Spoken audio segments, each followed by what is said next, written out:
Takže nazdar lidi. Já jsem to trochu poplet zase teďka já. Teďka dělám zase informačku, do tohohle videa dám link na Venclíka. Takže my se jmenujeme weba. Jsme tým s Venclíkem, budeme dělat challenge, Venclík tam točí nějakou fifu, nějaký prostě, co se mu povedlo, nějaký momentky.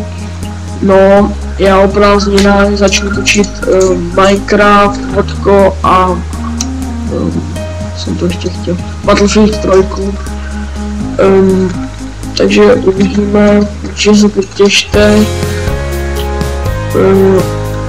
lajkujte, dobírejte, přijezdějte, asi nebudete, pište komenty, jo, co máme dělat a tak, budeme moc vděční a v podstatě to je tak všechno. Jsem vám dám potom podcast na Venclíka, určitě ho zčekněte a já se s vámi rozloučím, čus.